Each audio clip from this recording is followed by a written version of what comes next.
There's a lot going on in the world, particularly in the syndication, raising capital as interest rates have risen. There's been a lot of bank failures as well as turmoil in the private markets, including a Wall Street Journal article that just came out talking a little bit about syndication. So why don't we start there? Why don't you talk a little bit about that, explain what's going on?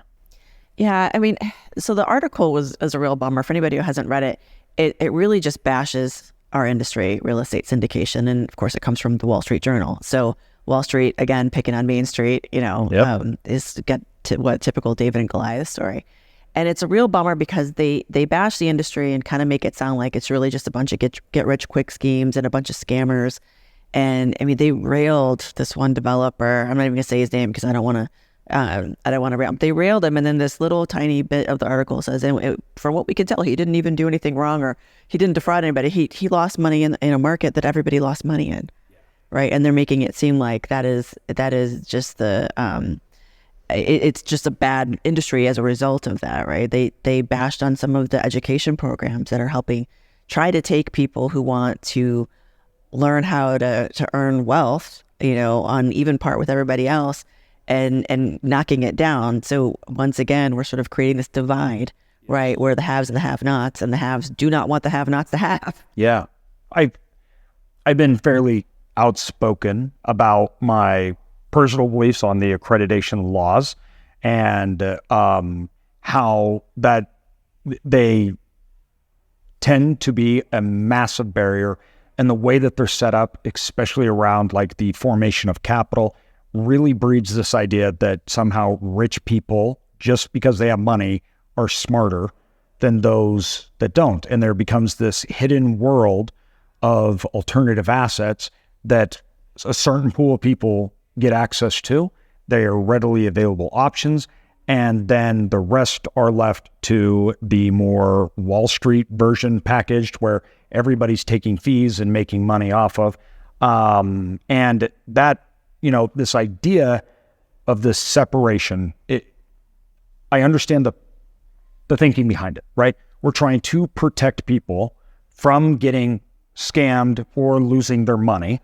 And, but the problem is these barriers of entry have clearly not, in the United States, helped there not only not be a wage gap or a wealth gap, but it seems that it has just, all these regulations, all these rules have just absolutely spurred this ginormous wealth gap in the United States. So to start off, I think that there's a lot of good things that are going on with the government saying there could be tests or qualifications to allow people in. But what is, we talk about this David and Goliath type situation that was mentioned in the Wall Street Journal. Legally speaking, can you kind of talk about that situation where the access of accredited investors and non-accredited investors and the rules in that world of the can and cannot do's? Yeah, I mean, so you're right. The law does treat people who have money as though they're somehow more sophisticated or smarter. And sometimes that's true. And sometimes we all know that's not true, right?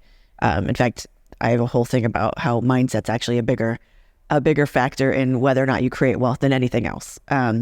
But with the law, there are laws to protect non-accredited investors that don't have to keep them out of the game, right? I mean, there are disclosure laws. You know this. You've done this in all your deals, and you also know you do 506C deals where you only allow accredited investors just because of how onerous it is, right? Yes. Not to keep people out, but because it's just more onerous. Exactly. And the not only onerous, but the liability. Right. Yeah. There's a lot of potential liability because the laws are like this, and it does keep people out. And the reality is at least my firm, we provide the same level of risk disclosures, whether they're accredited or not, because everybody needs to know the risks of of what they're getting into, in my opinion. Right. I mean, so the law might be a little bit more lenient on you, but you're very ethical. You're very transparent. You want to let all your investors know what they're getting into, because back when I was in venture, we had a saying there was such a thing as dumb money. Yes. Right. Yep. And dumb money is really wealthy people who don't ask questions. They don't read their docs. They're just like, here's my money.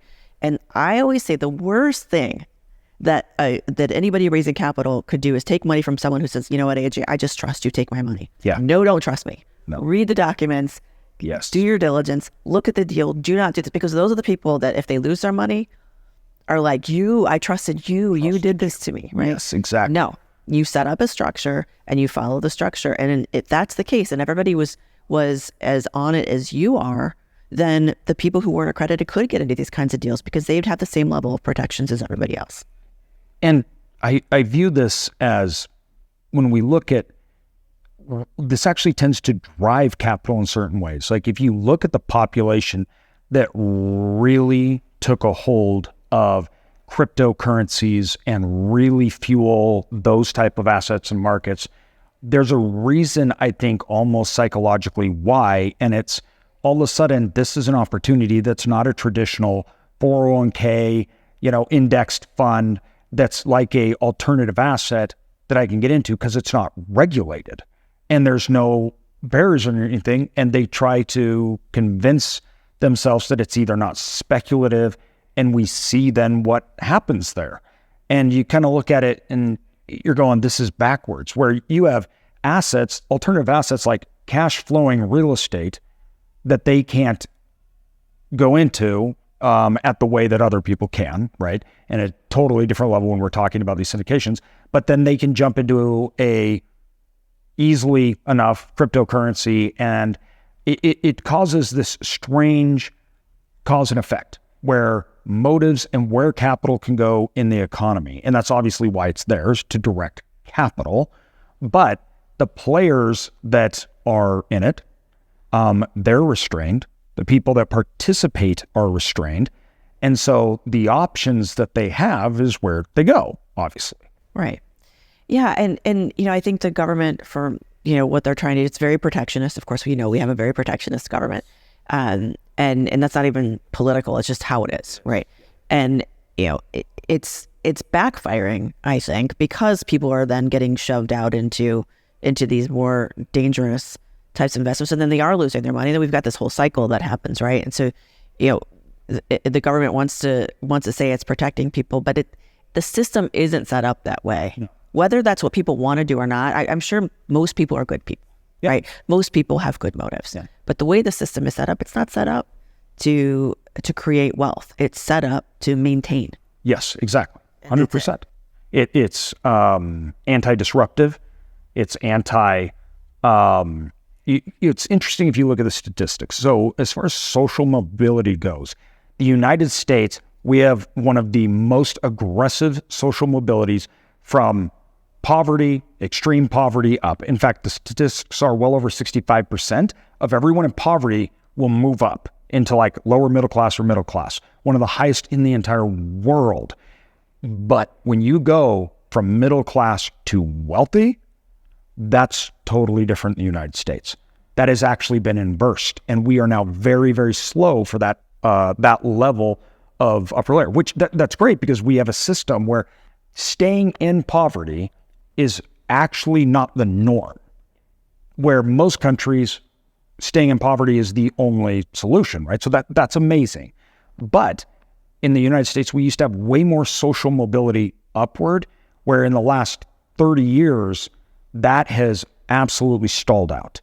And you look at certain corporations and you see the ownership spread around, and it is complete protectionism where they all own, they're making the rules, they're making the infrastructure, and this is totally anti-capitalistic. So a lot of people think that, big corporations and all that, working with politicians to set their own rules, that's capitalism. That's not capitalism at all. In fact, that's quite opposite. Yes, maintenance. Exactly. How do you get, how did we get to this point, and how did it change so quickly in just a few generations? I think part of how we got here is we did kind of let the government start just making choices for us, right? I think people got a little bit complacent and a little bit lazy in deciding for themselves what's best for themselves. And the system, it's weird. It's like one of those weird sci-fi movies where you're trying to get out of something and everything's trying to pull you back, right? That's kind of how it is getting up out of the middle class into to wealth. Everything in society is kind of pulling you back into the status quo, including the laws. And I think we kind of let how we vote, right? Yeah. That we let that happen. And I don't even care which party it is. I'm not even talking about one party there, because it kind of fluctuates. Exactly. Right? Yeah. So I think we have allowed that to happen. I think part of that is, growing up, my parents, and then, whatever I teach my daughter, I didn't know what entrepreneurship was when I was a kid, right? Yeah. I literally thought to get out of where I lived, I had to go be a doctor or a lawyer. Here I am. Yeah. Right? I thought that's what you had to do. And so that's what I learned. And so I think that by educating people, like your wife's such a good example, the conversation we had about your wife's school, educating kids on what's possible, right? Not teaching them what's now. Because that's what we do, right? We teach our kids how it is. Yes. And then they don't know what's possible until they get out, and sometimes they break out and sometimes they don't.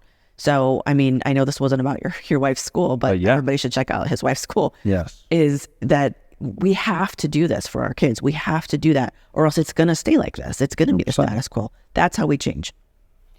When you look at the regulations for, particularly, we talk about these level or the status quo as you go up. As of right now, small firms in the economy, when we say firms, I mean all small businesses, and small businesses are classified as, the government's classification is really under 50, but also under 100 in the small businesses. The premium of regulation right now sits at 20 to 25%, evenly spread. The lower you go, the higher impact that regulation is on you. So meaning that small firms in the economy pay a 20% premium to comply with the exact same regulations as the big ones. And at each end of the spectrum, that gets even further. So meaning if you're the smallest employer, you have a handful of employees, that is much higher than 20%. And the bigger you are, it's even more inverse, right? With this system that is applied like that, what are the things that small businesses have to do today when we're talking legally? So if you're starting an investment firm, if you're looking for investors and capital, what are the kind of regulations and barriers of entry that they have to deal with, which other firms that have tons of resources, entire legal departments and everything else, they don't have that same economic impact as the small ones do, because they don't even know. Like, that's the problem, right? Small businesses, they're competing like with a huge corporation on the same regulations that they don't even know, have no regulations too. What does that regulation landscape look like, especially surrounding, obviously, the syndications, as the Wall Street Journal was bashing on and things like that? Yeah, my sweet spot, of course, is securities compliance, right? So when people are raising capital, and so that's the frame, the lens that I see these things through, right? Obviously, there's a lot of other compliance, but even just with raising capital, right, which is the way to scale beyond what your means are, right? It is the way to especially if you're lower, you got to get money to build a business of any kind, really. And really, it is one of the only ways to get there, because if you can't get debt, right, you can't get enough credit, you've got to go this route. And the compliance rules are very much the same, whether you're raising $1 million or whether you're raising $100 million. A couple of variations and a couple of extra things you have to do if you're raising that much money. But the reality is, if I have a client that comes to me and says, I'm only raising $200,000, and they have to because they don't have $200,000, right? They still have to do all the same stuff. It's the same amount of work. Yeah. And so that's where I think that I think the gap you're talking about. Yeah, you have $20,000 in fees just to raise the capital part, whether it's $200,000 or 10% of the entire investment, or $100 million. Now it's 0.002%. Right. Yeah, and there should probably be some grace for that. This is back to your earlier point about being accredited versus not accredited. When someone comes to me and tells me that they're only going to raise a little bit of money, my best answer is one of two things. One is joint venture. Find actual partners who have money, who come in and do work with you. Well, a lot of times passive investors, they don't want to do the work. They don't want to be a joint venture partner. The other thing is, make sure you only take accredited investors, because then you don't have to give all the risk disclosures, and at least your compliance costs can be a little bit lower. So now we've got two bad things. One is you can't let anybody who's not accredited come into your deal, and that's probably your world if you need to raise $200,000 or $300,000, right? And two is you're not being as transparent as you probably ought to be, because the cost is high. Yes. Right. And so it's just the whole system is set up to keep those people from being able to raise the little bit of money that they need. Yes. And the attitude, I think, from Wall Street and some of these bigger guys, and I actually my past life, I did a lot of work with venture capital and a lot of the really big tech plays, right? And I actually had a guy tell me one time, if you can't come up with $25,000 for your business, you have no business being in business. And I'm like, whoa, talk about disconnected. I mean, like I don't know about you, but up until relatively recently, I didn't have $25,000. No, who does? Go drive around and ask how many people have $25,000 sitting in their bank account. And that's the mentality of people, Wall Street, venture in Silicon Valley. It's these trust fund kids that are like, just keep them out of our space. Then have them be the worker bees. And two, $25,000 may just be the ability to do the compliance. So now all of a sudden you're spending your entire startup funds just to comply with regulations. Then you have no capital left to actually really get moving, because the reality is, if you're raising capital, you do have the regulatory part, but then you have all the other business activities just to get the money.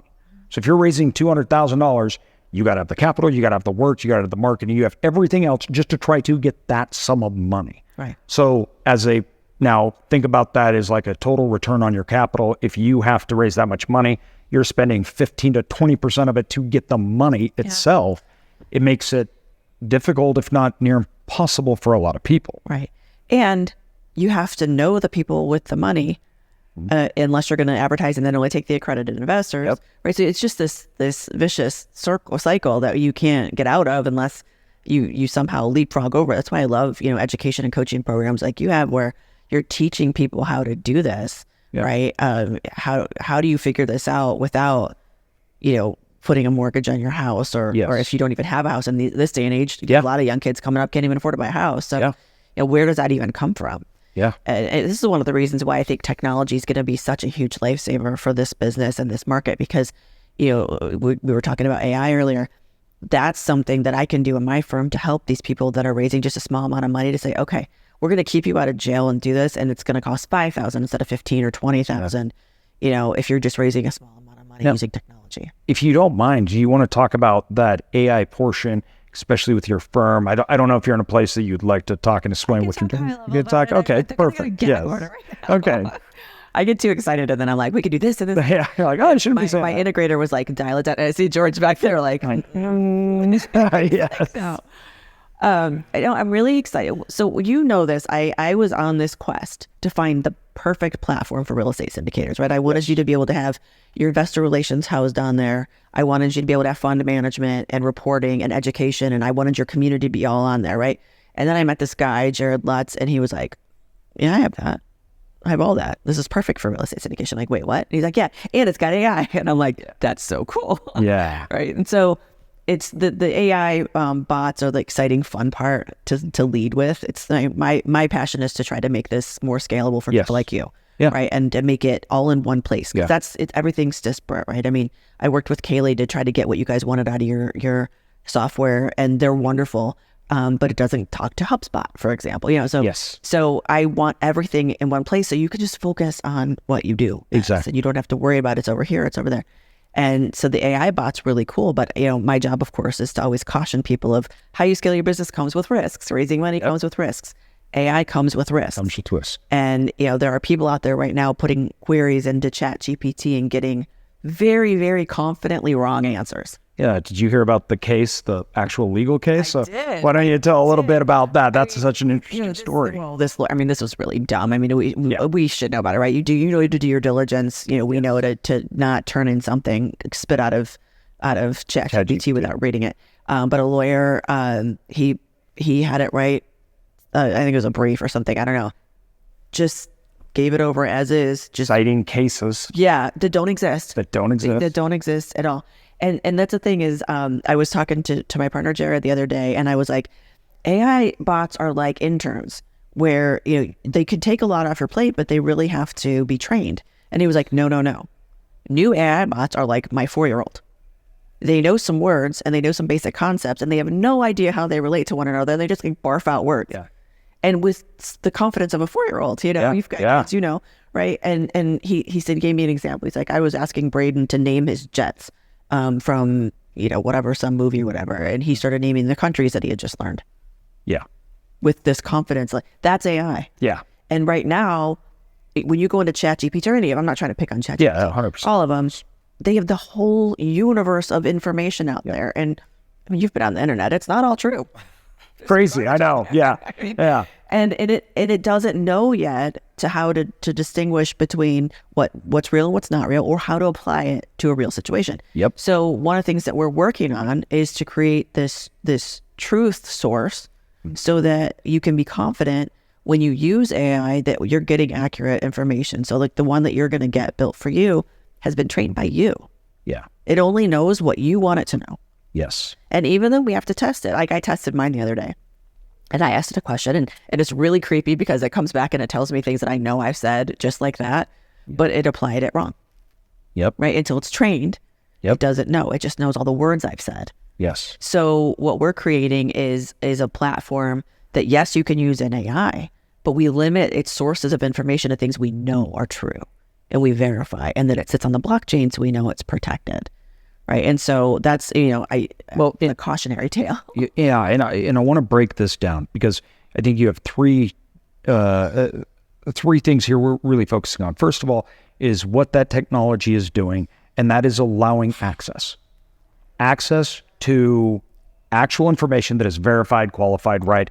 And then that allows people, instead of having to get that direct access and pay premiums that are out of reach, you can now do that at a lower cost, right? But you still get the right and correct information.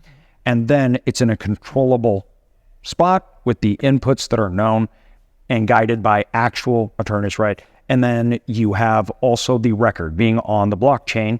You actually have a record keeping of it, so it can go back and you can verify and look.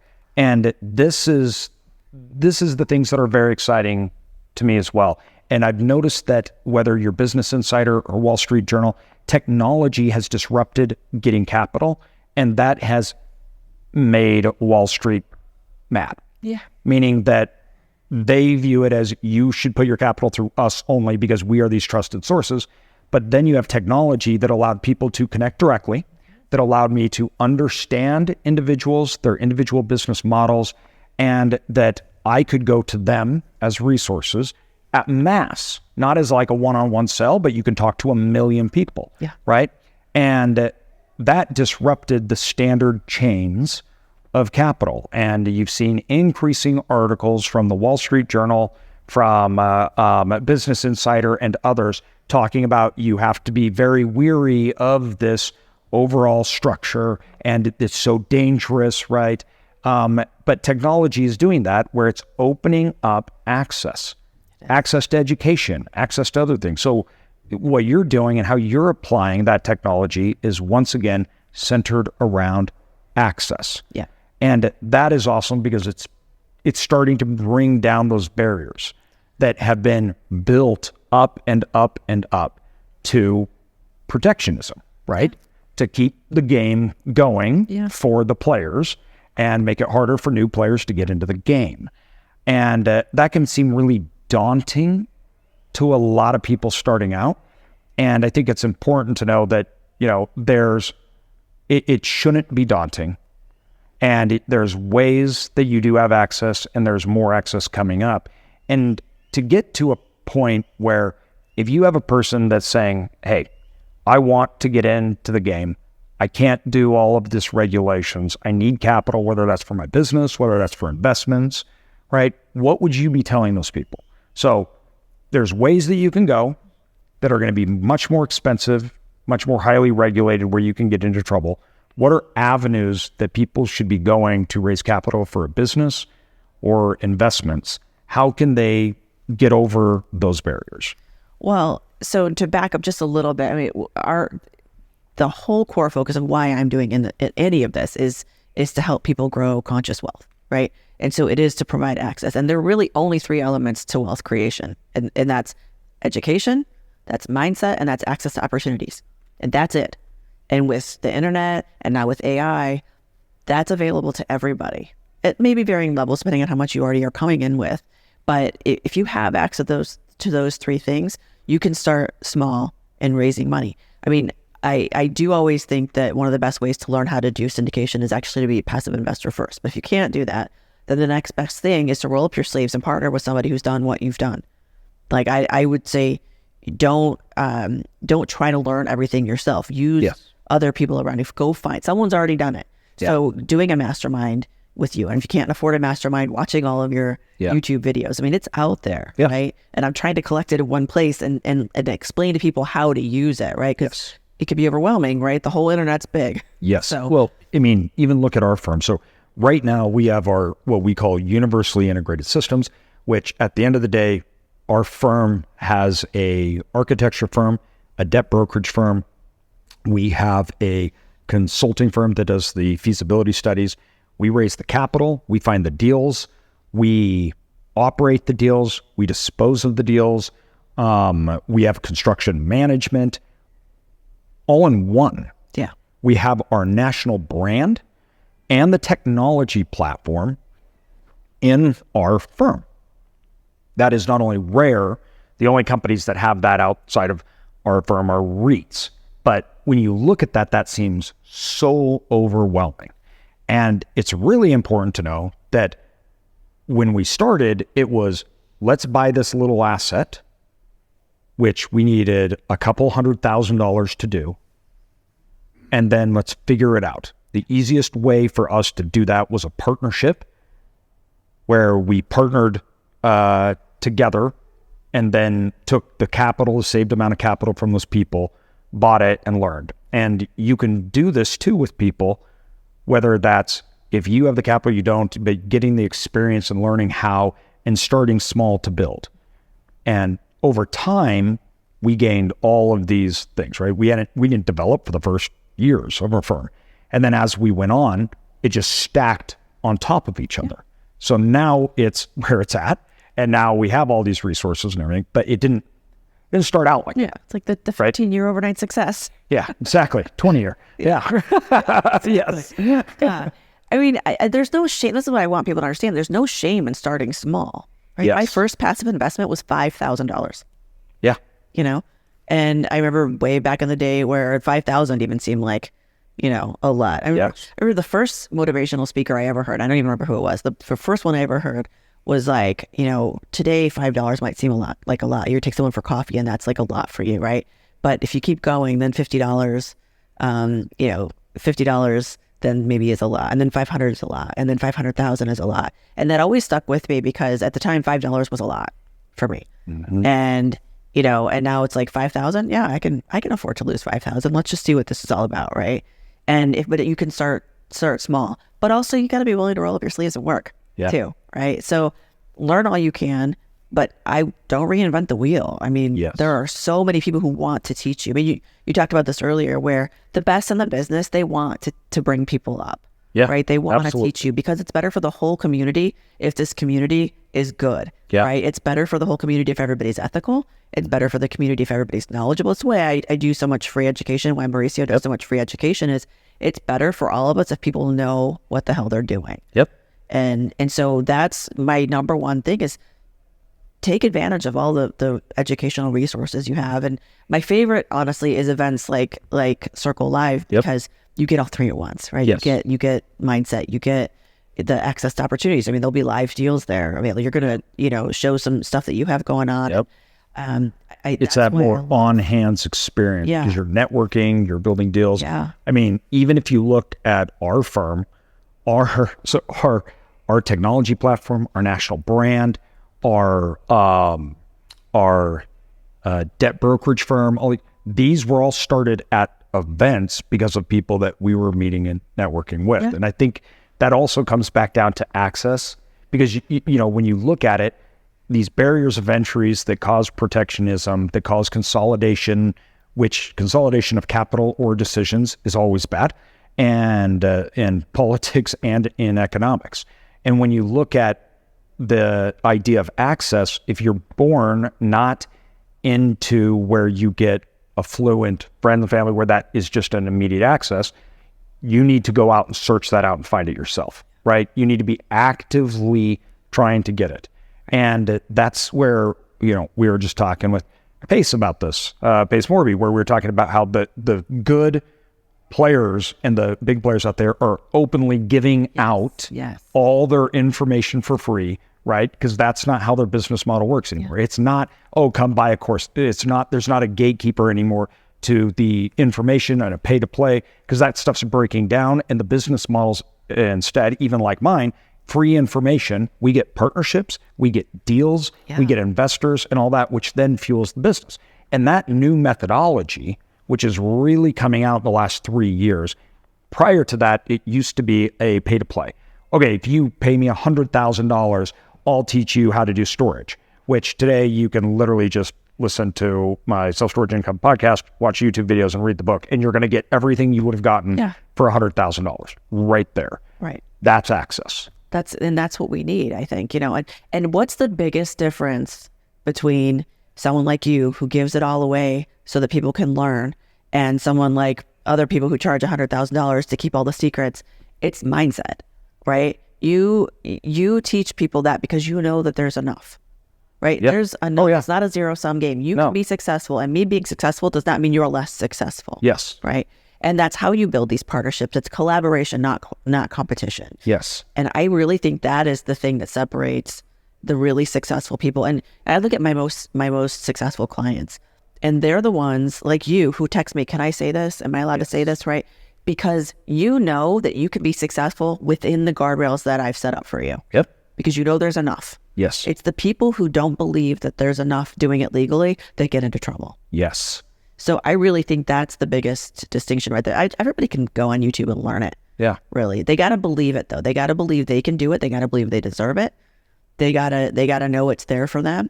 And then they got to not do this whole Wall Street garbage. That's like, oh, it's a scam if it's that. Exactly. If it's available to me, it must be a scam.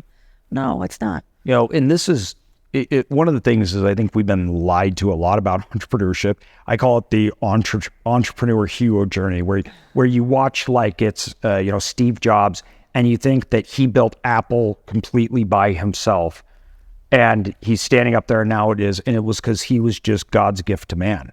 And you're like, oh well, I'm not God's gift to man, and I'm not Steve Jobs, right? And it's like, okay, obviously you don't know the whole story, because even starting out, it was out of partnerships. The business didn't become a business until they got hooked up with a huge venture capitalist company out of their garage that said, we can help you do all the business side, do all of this. And then after that, they had more partnerships and going on. It was collaboration. And I think a lot of times that archetype of the entrepreneurship hero journey puts so much focus on the individual that it makes people think either I have to be special, I have to have the in crowd, right? It's a scam or something else, then, and because I don't have those things, I can't play the game. Right. Where it's not. It's built on network. Right. It's built on collaboration. And, I think a lot of people don't want to believe that access and it's like those are open. You have to go in, especially on these lower levels. When you're not in the Wall Street, right? We do business with each other. You're doing deals together, right? That's how that actually works. That's why syndications are great. Yeah. Because of partnerships and things, that there's not that barrier. There's not that underlying barrier of entry. Right. That's right. I don't know if you've ever heard me say this. I'm actually writing a book on it called The Power of OPE. Everyone always talks about OPM, right? You own other people's money. But the reality is you need other people's literally everything. Yes. And if you just come to terms with the fact that you don't have to be Steve Jobs. There's somebody who wants to do the stuff that you hate to do and the stuff that you don't want to do or aren't good at or whatever. There's somebody who loves it. I would never want to do underwriting ever. I know some of my clients, like that's all they really want to do. Like, don't talk to me. I just want to do the underwriting. Yes. There's somebody that will do all the things that you want to do. Other people's everything is also going to keep you safer. You get to work less. Yep. You get to only do the things you like, and you get to make more money, but you're also safer legally speaking because you're not dabbling in things that you really shouldn't be because you think that you don't have any other option. Yes. Entrepreneurs are... I love that. And I love talking a lot about that because when you look out, when you're starting out, and even when our firm was small, I had to do, and my partners had to do so many things that we weren't good at. We weren't qualified. It's just the nature of the beast. And it was like the first capital that we had. It was to get somebody else that was better than us to do it, right? Yeah. And then that's where the growth comes. That's why I feel like on the first, 5 years of entrepreneurship, the first 3 years, it's really slow for most people. And then it's till they start figuring out to get people that are experts, that are amazing at those things. And that's when they start to really, really propel. If you look at, especially in real estate, you go buy a property. Well, first of all, you have someone funding it. You have someone operating it. You have someone managing it. You have all of these partners to go into. You have the brokers, the underwriters, the bankers, the investors, the property management company, asset managers, right? It takes all of these different parties to come together to do a deal. And once you start realizing that's how it works, I feel like it's a huge weight off people's shoulders. Yeah. I don't have to be amazing at everything. And it's more attainable now. Exactly. Right? And the thing I always tell people is take the time and put in the effort, whatever it takes, to actually figure out what you're amazing at and love to do. Because a lot of people are like, I don't know, this is what is in front of me. If you figure out, one, you know where you're heading, of course. We all, you set your goals, whatever, know where you're heading. If you figure out what you're amazing at, what you love to do, and you commit to only doing that, everything else feels so much easier because now okay, well, that's not my thing, so I've got to find someone who does that. As long as you've taken the time to do that, it becomes easy because you don't feel like I should be doing underwriting because I guess that's what I have to do, right? Mm-hmm. No, you know what you're supposed to be doing. Then for everything else, there's somebody who could be doing that. Like I could figure out how to change my oil. Why would I do that? Yeah. I'm so much better at other stuff. Yes. Probably going to drop a car on myself if I try to do it. Yes. That would be dumb. Like there's someone who loves to do that, right? You're not going to write your own PPMs. Why would you do that? Yeah.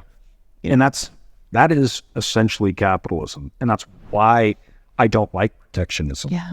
Because you're consolidating that all in one, and then you're protecting the largest firms in the economy that can block out everybody else that can't do it all as one. And then that creates anti-competitiveness where, as you talked about before, regulations, and why I was excited to have you on, is one of the largest barriers by far. And if anything, that barrier is simply it's not that it's a scare tactic, but it is scary. It is because scary. There's real live world consequences. Yeah. If you do it correctly, but again, there's somebody whose lead it is to tell you how to do it. And that's one of my passions, is to help people figure out how to be safe in doing it. I mean, look, if you're going to be raising other people's money, you probably should be a little bit scared, because if you're not, maybe you shouldn't be doing it. Yes. Right? You've got to treat it better than your own money. However, there's no reason to be paralyzed by that fear. Yeah. Just hand it off. Yes. And then do your thing. Make sure that somebody else that's better than you knows how to do it. Right. And the compliance. We have the regulation to just get started.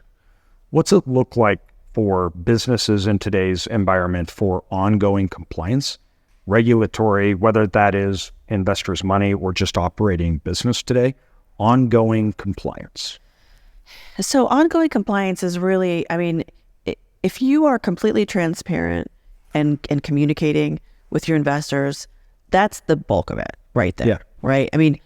That's the main thing, that especially when you're under Reg D, which is the exemption that you're under, which is it's not a public offering, right? You're exempt from that because it's a private offering and you've given all the risk disclosures and all that. So at that point, it's maintenance at that point, right? So if you've given all the risk disclosures, now you're just maintaining and you're letting your investors know what's going on. There's some annual reporting that you can do.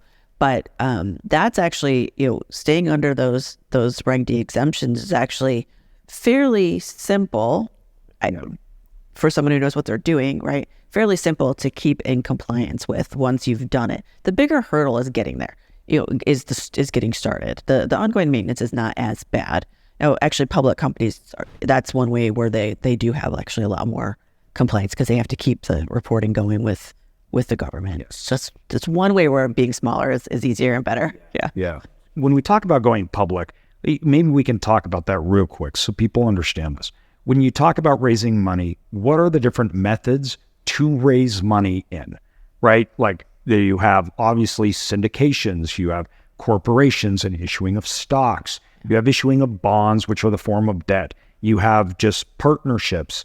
Talk me through the different levels and what they mean. So somebody wanting to say, I've got a business, I want to raise money. I have an investment, I want to raise money. What are their options? And what does it mean with those options? So where I usually live is raising money from passive investors, meaning you're taking money from somebody who's just giving you the money. They're going to rely on your efforts, right, in order to get a return.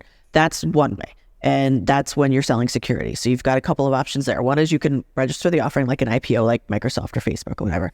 Two is you can find an exemption, which is what you usually do. And the exemptions that we usually live under are Reg D, 506B or 506C.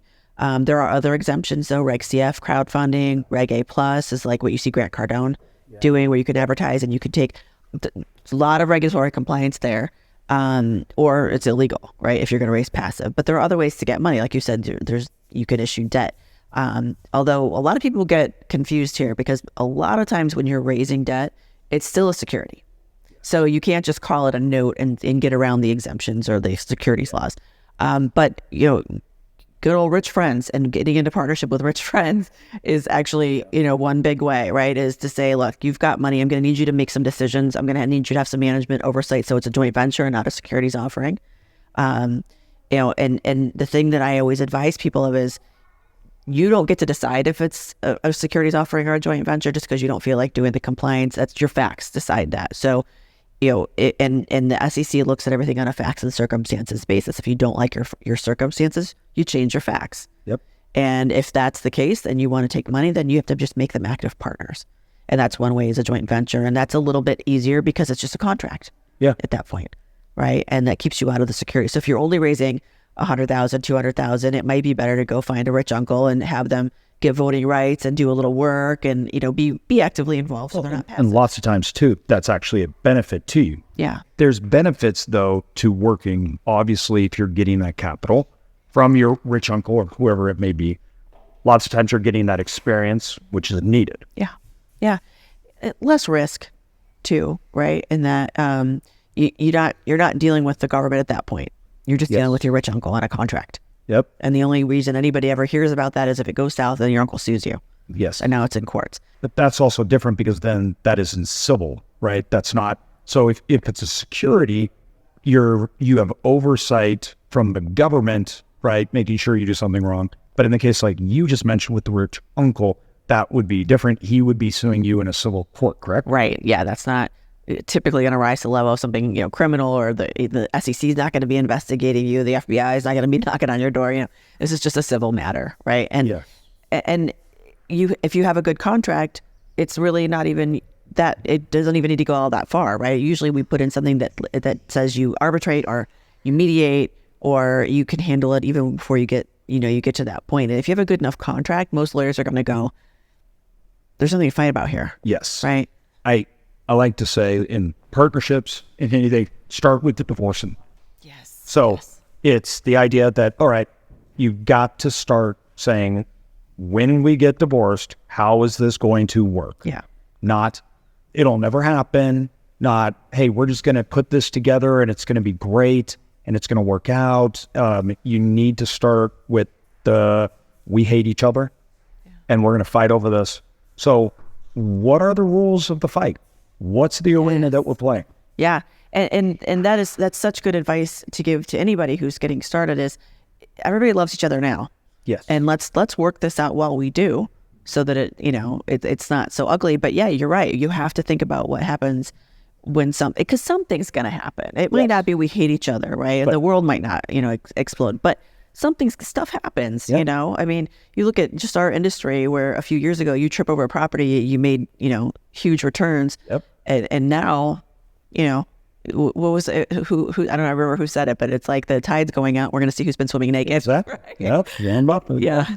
So I think that's good. That's good. I mean, you've got to prepare for the worst case scenario. I mean, you're talking to a lawyer here. That's all I do, right? Is prepare for worst case scenario, Chicken Little.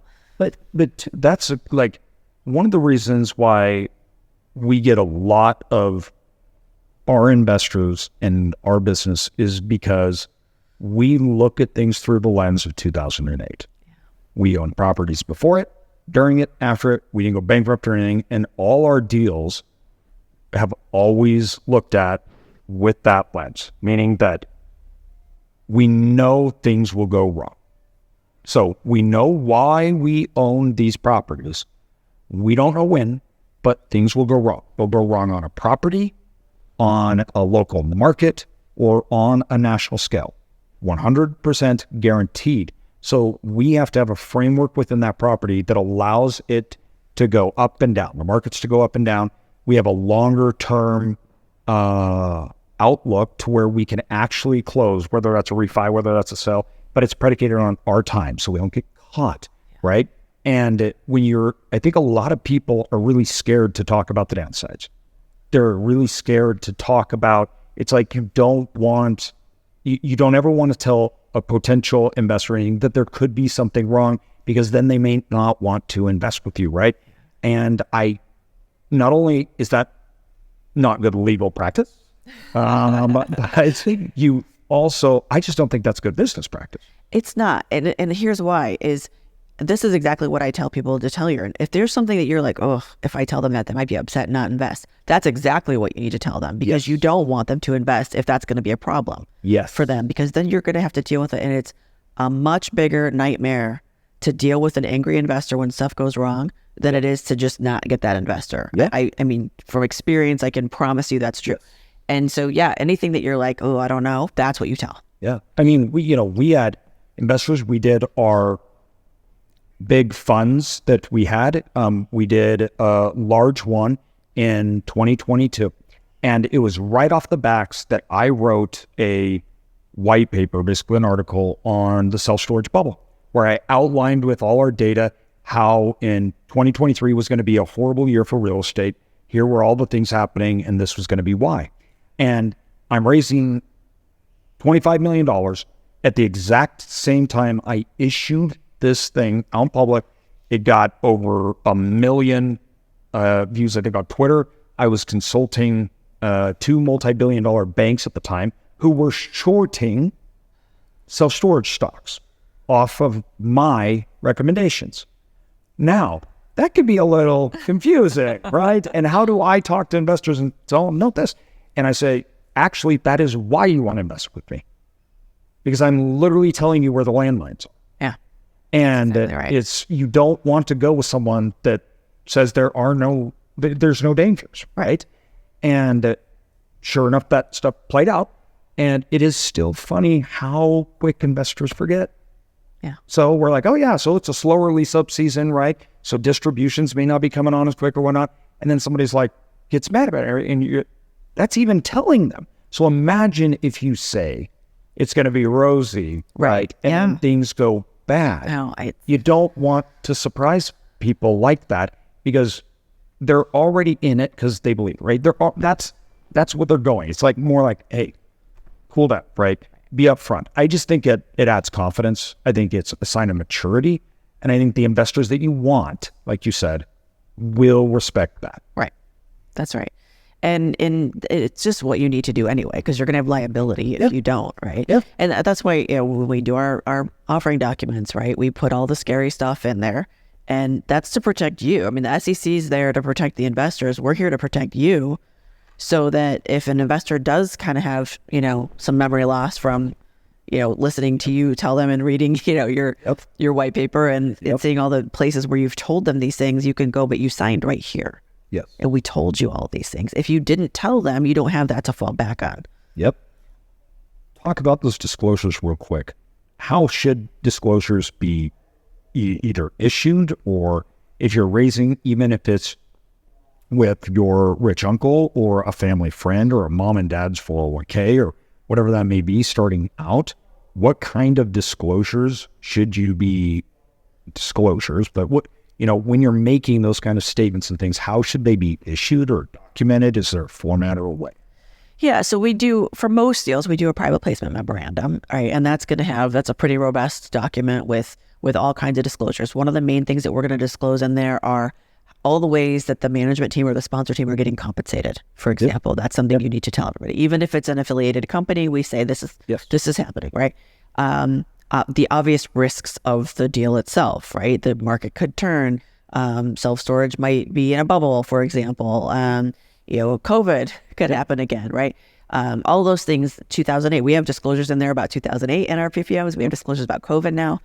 So those are the really high level, just the risks of real estate in general. Yeah. It's an illiquid investment, for example. So, but then also we want to talk about, this is how we see the deal going. Maybe we don't anticipate returns for the first 6 months. We're telling you that right now. When you do it, this is what you're going to get when we do have money. These are the splits. This is what we're going to get. So you want to, of course, tell them what the deal is. Now, that part's easy because you're telling them at a business plan. You're telling them to sell it, right? Yes. But it should match. Yeah. And it's happened where people are out pitching and they change and they maybe don't let me know. And then now the PPM and the business plan don't match. And now, in fairness, the business plan probably got a little richer for the investors, but now the PPM has disclosures that don't look as good because it was the original thing. Yeah. That's not gonna give a lot of confidence to your investors if it doesn't match or if they didn't understand it. So just little things like that, like making sure you keep up with whatever's evolving. So I get it, when you're raising money stuff, you're like, I got to change this. I can't raise this money. Yeah. Okay. That's fine. But we got to make sure that we're all on the same page. So, but the really big ones are making sure all the compensation's in there, and then just like big, is this property on a city dump? It's like, do I need to disclose that? Has anybody on the sponsor team filed for bankruptcy recently about a real estate deal? Is there something like that? Is somebody in litigation that we should know about? Yeah. Right. If I Google you, am I going to find something, and your history that maybe you should have told me about before I decided to invest in this deal, right? Yeah. Little things like that. I mean, I've had people come to me and say, I've gotten a license revoked for back child support. Should I disclose that? I'm like, the rule is, if you think, if a reasonable investor would think that's an important thing to make their decision whether they should or should not invest, then yes, you need to disclose it. Yeah. Right. And if we know about it, we can at least put the mitigating circumstances around it. Most of the times, if people are like, they don't want to tell me they've had a bankruptcy, for example, it's usually 08 happened or a nasty divorce. It's almost always that. Yeah. Well, you can just say that to your investors. They're human beings. So there's no reason to hide it, because if they Google you and find it out and you didn't tell them, now you've lost confidence. Yes. So I am all for just throw it all out there and let them know. Yeah. And, if you lose people, you lose people. Now, I love what you're doing. You're trying to create access, and a lot of things you're going to be rolling out soon to help people get through the sea of regulation and these massive barriers that have been created. Where do you think at this point the United States is going, where it's already fairly heavy on protectionism and the laws? So the accreditation rules are right now, they're up for debate, and they're trying, I think Congress is already issuing some things. Where do you think over the next year here or two, do you think that they're actually going to change their accreditation laws? Are they going to allow a test to become accredited? Or are they going to raise that accreditor status to 5 million liquid investable capital, for investable capital, not liquid capital? So I actually, and of course we don't know, right? They've been talking about it or whatever. I actually think they will probably raise the minimum. Unfortunately, and I am not for that. I know there are a lot of people out there in our community that maybe are for that, but I'm not. But I do think they're going to offset it by this testing requirement, that if you can at least show you're sophisticated enough, then you can get past that hurdle. Yeah. What I'm not clear on is if that's going to be enough. Meaning, is that going to be accessible enough? Is that a realistic gauge of whether or not you're sophisticated enough? Or could we do that instead of something else? Like, are we gonna be able to choose our path? Yeah. Meaning, like, can I just take the test and not have to show you all my financials? Can I just do that? Because a lot of people would rather just do that, right? And then there's this, there's always some debate around whether tests are inherently unfair. Yes. Right. And so are we going to run into some political issues that stop that up? And then we don't really get to see it because too many people are fighting about whether or not it's good. Yeah. Right. So I think that we're not at the end of it yet, unfortunately. Yeah. But where I do see, I see technology helping us at least lessen the gap a little bit by providing more access. Yes. There were some really major life-changing events in our lifetime, right? The internet, smartphones, 9/11, COVID, and now AI. When you think before and after those things, we forever changed. Yes. In some for the better, some for the worse. Yes. But I think we're in this age where we're at that next one with AI. And I think that if in the right hands, we can use that for good, right? I know people are scared of it, and people are saying, "Oh, it's going to replace humans or whatever. It's gonna keep people from communicate or being in community." And I don't think so. I think it's going to enhance community if done well, because it's going to take garbage tasks off our plates that just eat up bandwidth, so that we can connect, in person. So I think if used responsibly, we can at least, my job is to know the rules and help you navigate in there. Well, if I'm helping you navigate and then use this technology, then I can at least help provide that access to people who don't have it now, which is the goal.